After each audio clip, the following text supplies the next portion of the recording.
a few hours or a couple of days coming back is just such an incredible blessing. You cross the Ganga and it's always just, oh, thank you, thank you. Again, whether I've just had to go somewhere for a couple of hours or been out for a couple weeks or longer. We start satsang always with a question that's come in advance from our family that joins us from all over the world online. And then we open it up to any questions that anyone here has. So there's a microphone right here, and any questions that anyone has, please feel free to come to the mic and ask. But again, we always start with the one that has come in advance from our online family.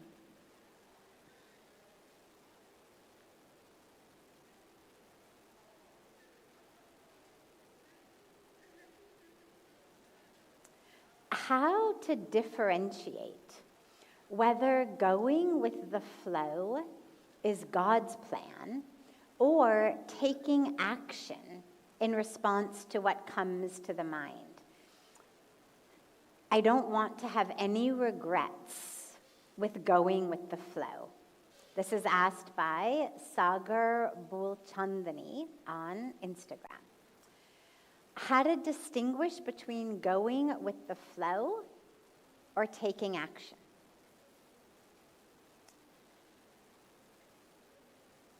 The two are not separate.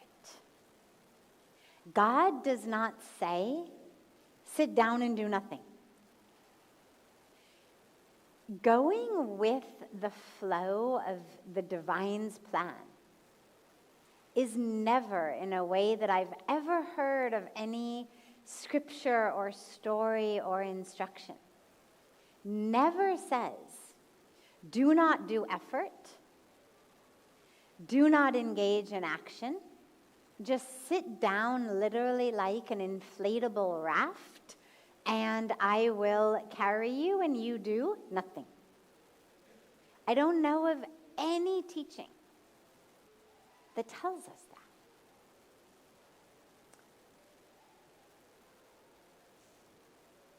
Our Bhagavad Gita,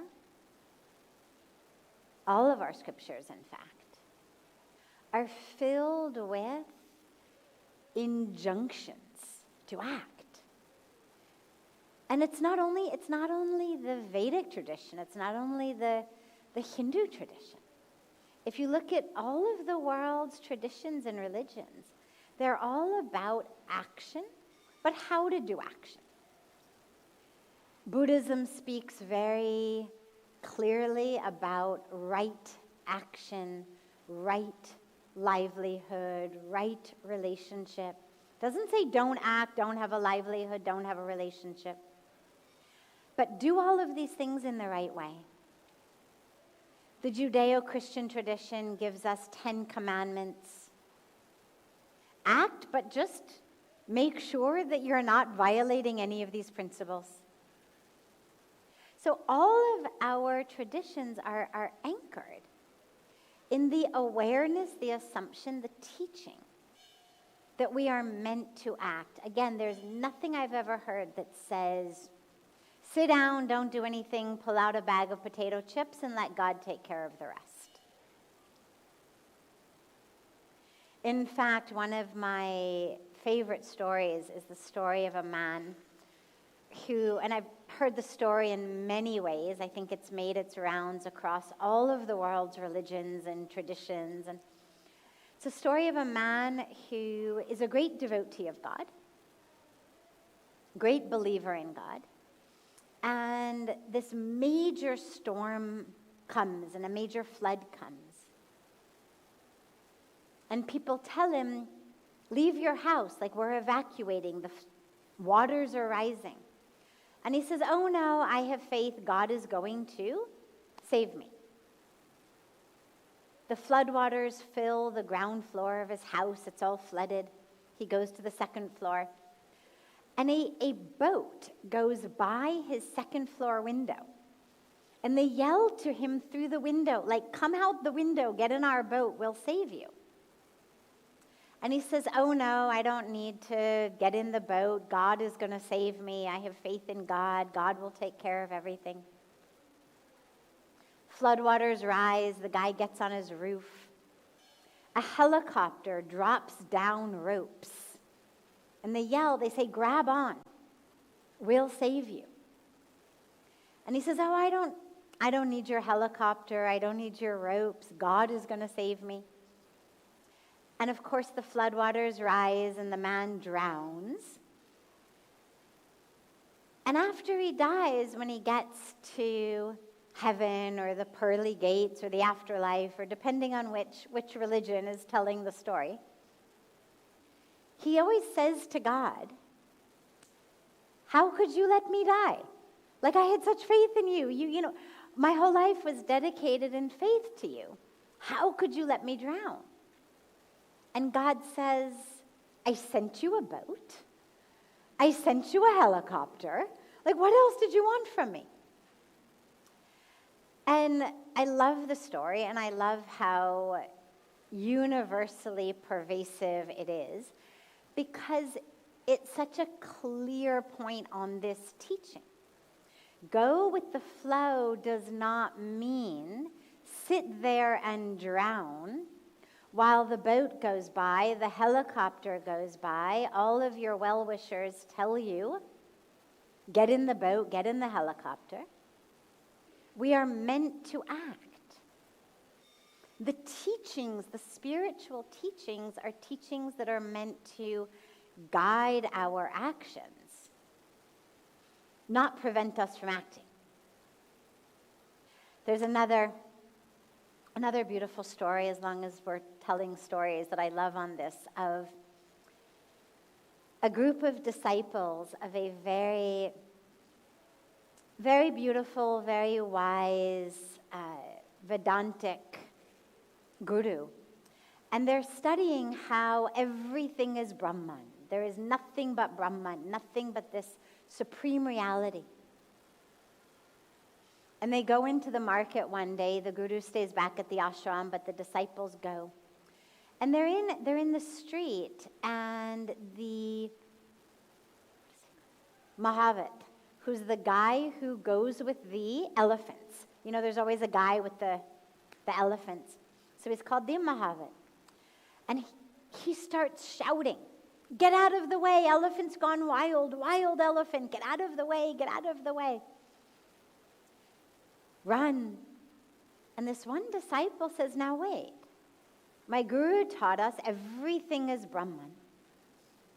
I am Brahman, the elephant is Brahman. Why should I run out of the way? It's all just Brahman. There is no distinction between us. The elephant gets closer. The elephant guy is shouting now, clearing everybody out. Everybody's cleared out of the way except this one disciple. His guru brothers keep trying to get him to run. He refuses. The elephant guy keeps shouting at him, get out of the way, run. This elephant is wild, he'll stomp you. But the disciple's just like, I am Brahman, the elephant is Brahman. And the elephant comes and picks the guy up in his trunk, spins him around, flings him hundreds of feet. The guy falls, breaks every bone in his body. He's lying there, paralyzed in the fields. Finally, his guru brothers find him. And he's furious. Our guru is a fraud. Our guru is a fraud. So finally, the guru comes to let them take him to the hospital and get some treatment. And because he was so angry that he wouldn't go to the hospital, he wouldn't do anything. He just kept saying, the guru's a fraud, he lied to us. Finally, the guru comes and the guy says, you told me that everything is Brahman. I am Brahman, the elephant is Brahman. How could this happen? And the guru says, yes, You are Brahman. The elephant is Brahman. But what about the Mahavir? What about everybody yelling at you to get out of the way? What about your Guru brothers? Why did you forget that they were also the divine? You remembered only you and the elephant. You forgot all of these other people who were giving you very wise counsel, very wise instructions, because you only remembered or heard this much of my teaching. When I said everything is Brahman, well, of course, that includes the elephant guy telling you to get out of the way. It includes your Guru brothers telling you to get out of the way.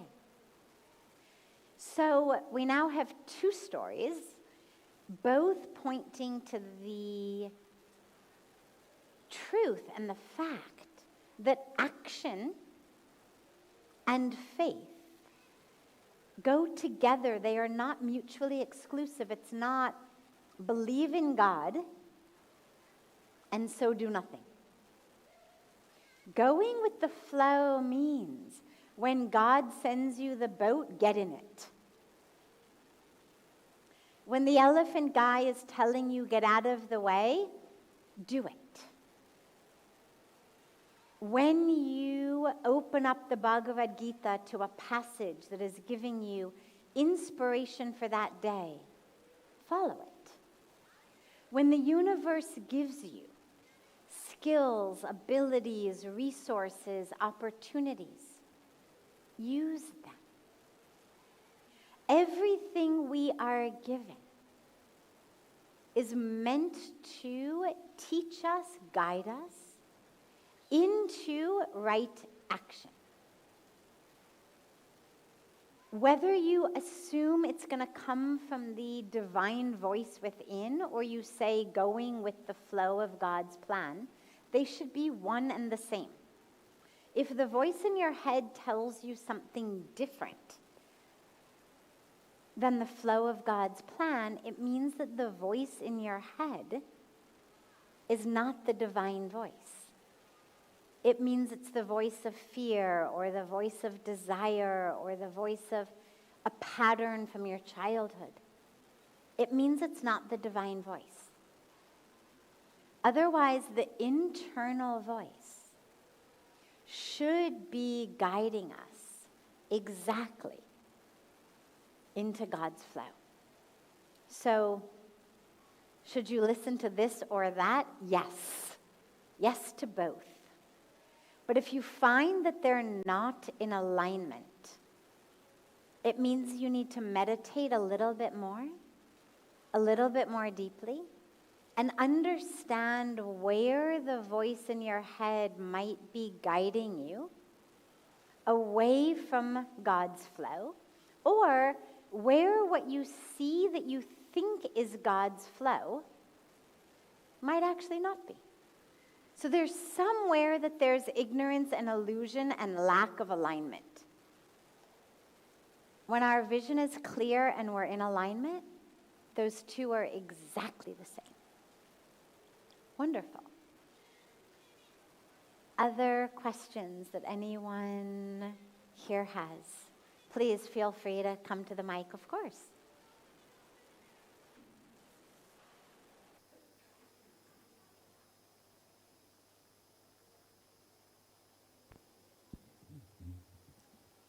Hi.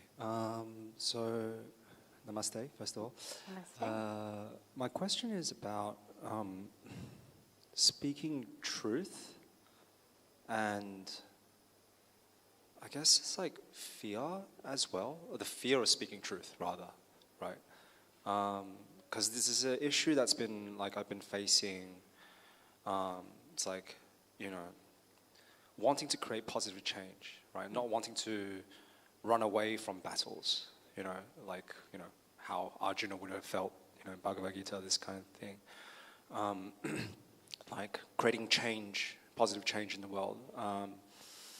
And maybe even like addressing deep-rooted issues which are not being dealt with, like collectively, for example. But then it's like there's fear of speaking up, fear of rocking the boat, but also like fear of not knowing how to speak like truthfully, but also lovingly, if that makes sense. It's kind of like, I found that like, you know, there's a tendency to create like enemies, or at least in my mind, right? And so, I mean, because you and Swamiji are doing so many projects and like, you know, making change possible, I'm guessing you guys have a lot of experience in dealing with, I don't know, like resistance, opposing ideas, challenges, different opinions. So it's like how to, like speak truthfully, create change without fear. Yeah. First of all, if you want to bring change in the world, if you want to blossom, unfold, shine the truth of who you are in the fullest, most complete way, I can give you a guarantee in advance so that there is no misunderstanding or confusion about it later. You will make enemies. If you are afraid of making enemies, then either deal with that, work on it so that you are not afraid, or so that you have the courage to do it anyway, or make a life choice that says, my highest goal is not to make enemies, therefore, I'm not going to bring about the change, blossom in the fullest way, shine my light in the fullest, because if you do that, you always make enemies. One of the best ways to know that you actually are beginning to make some good change is people start talking nonsense about you. If nobody is talking nasty about you, you're not taking risks in life. It's sad, but it's one of those places where we look at the real and the ideal. And we say in an ideal world, everybody would support each other's light, each other's blossoming, each other's truth. We would see things that are self-evident. Sadly, that which to me seems self-evident is not actually self-evident to many. People have started calling the current era the post-truth era. Sad, but it gives you an awareness of kind of where a lot of people are, where we no longer know what's true. People no longer agree on what's true. And it's now become a matter of like this camp, that camp. So when you speak truth, you will make enemies. And you know what? That's okay. You want to embody love. That is our highest dharma, all of us. But you look at the greatest revolutionaries of love in history. They all had enemies. I mean, you take Martin Luther King, Mahatma Gandhi. I mean, these amazing emissaries of light, of love. Not only did they have enemies, but they had people who hated them so much they were prepared to assassinate them. So that takes talking nonsense about you to a whole new level. It's kind of part of the package deal of speaking truth with power, with conviction, with impact, with influence. If you have no impact, no influence, you say whatever you want, but nobody's listening, then most people don't really care. Then you become like just the crazy person on a soapbox on the street corner.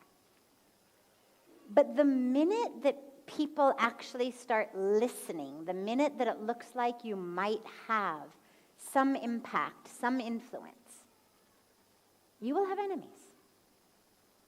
And again, that's okay. It's not ideal. Don't go out looking for them. Don't provoke them. But don't let dying enemylessness be your highest goal. Because then you go through life just as a people pleaser. Oh, you didn't like that I said that? Oh, okay. Oh, okay. No matter how loving you are, the truth threatens people. And it doesn't matter whether you're talking a political truth, an environmental truth, a human rights truth, a spiritual truth. There are things that sitting here we could all agree upon as truth. And yet,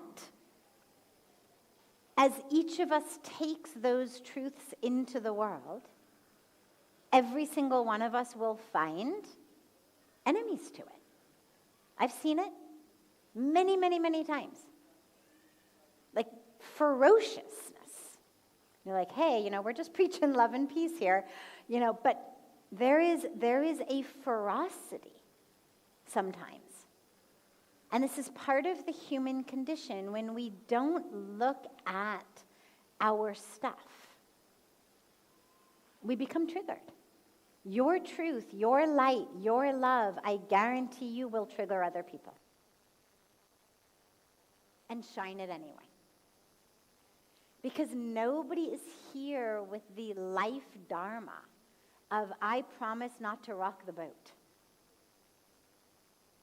I promise not to create a situation where other people have to look at themselves in the mirror or do their own work. In the Bhagavad Gita, going back to the specific question around speaking truth, in the Bhagavad Gita, Bhagwan Krishna gives a very powerful teaching. And it was a teaching that transformed my life, my understanding, and my way of speaking and leading and teaching. And the teaching says that tapas of speech, meaning right speech, dharmic speech, yogic speech, has to fulfill 3 criteria. Number 1, it has to be true. But number 2, it has to be kind. And number 3, it has to be beneficial. A lot of us, particularly from the West, come from a truth at all costs culture. And I know I did. That was my MO. If it is true, that in and of itself is canon, that is enough, and the right things will happen.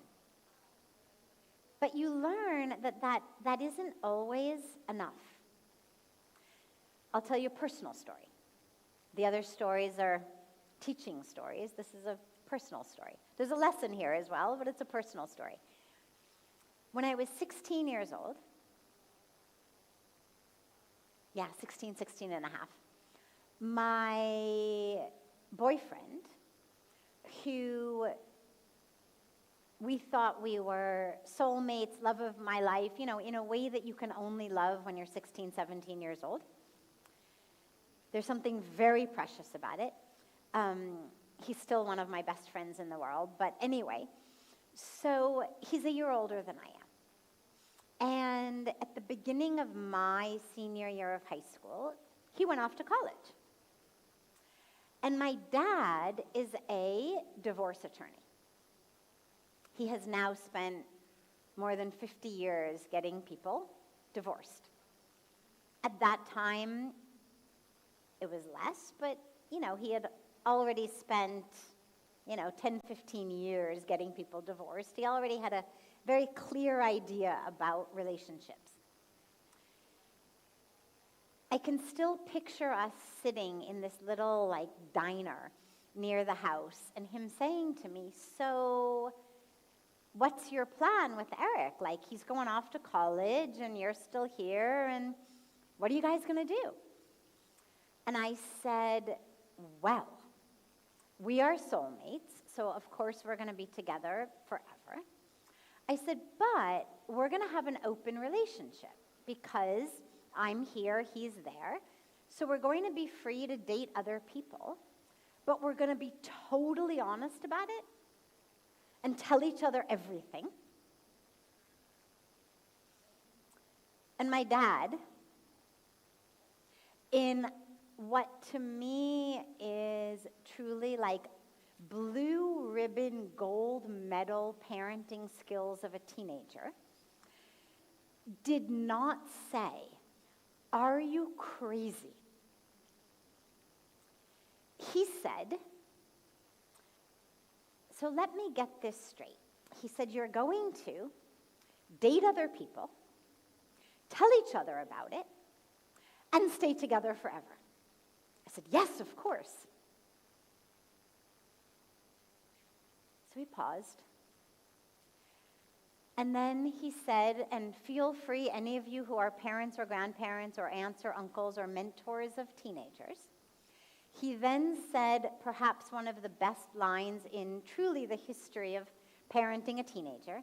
He said, well, that sounds very interesting. I look forward to hearing how that turns out for you.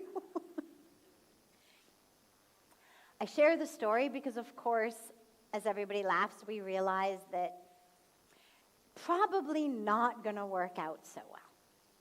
Probably the idea of seeing other people and then telling each other all about it in this total honesty, total openness, it was precious and beautiful in the idealistic mind of 16-year-old me.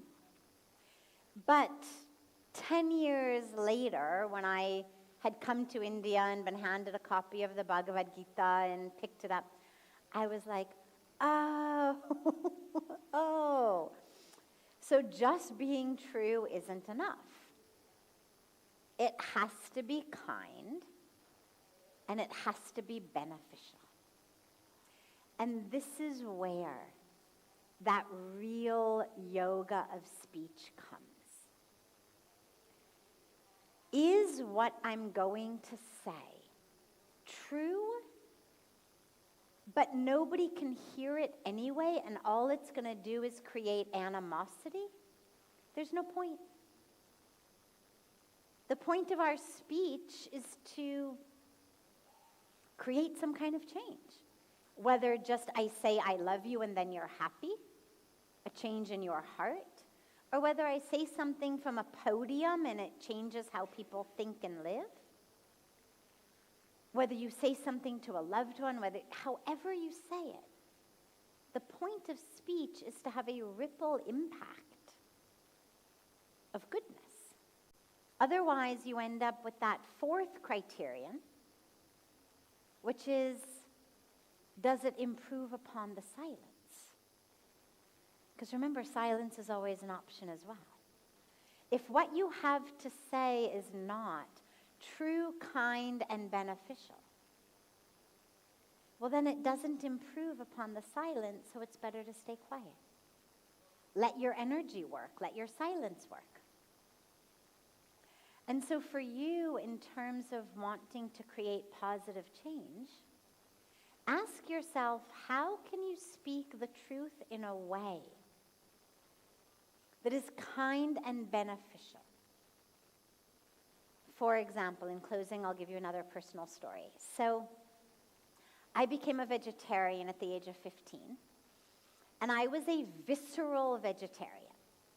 It came to me suddenly, it came to me powerfully, it came to me in my body like this is not food.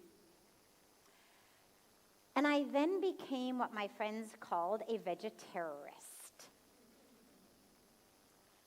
I was so convinced of the truth that I had discovered. And of course, then I started reading about vegetarianism and reading about animal agriculture and the meat industry and how harmful it was. And I would go out to meals with my friends who would eat hamburgers, for example. And every time they would take a bite, I would say, ow, ow, ow, Mom, biting my leg. Ow, ow. Mom. You can imagine the mealtime invitations got less and less as time went by. But on a serious note, I didn't convert anyone. Not one of my friends became a vegetarian due to me being totally annoying and obnoxious. Now, in my mind, like, this is the truth. I should speak it, I should tell them. But what I've learned as the decades of my life have gone on by is being loud and rude and obnoxious, even when what you're saying is right, it's useless. You don't change anybody and you just lose friends. Find a way to share the truth that's impactful. When we speak about speaking truth to power, the ultimate aim of it is to shift power. How to speak that truth in a way. And some of it's about vocabulary, some of it's about timing, some of it's about forum. Where and how is the right way to speak that truth? So that not just that your ego feels good. I mean, my 15-year-old ego loved that, like, I was the self-righteous vegetarian who managed to clear every table she sat down at. But it didn't serve anybody. It didn't benefit the animals or the planet. So ask yourself, how can I speak truth to power? Whether on a high level, on a grassroots level, however you want to work, in a way where at the end of the day,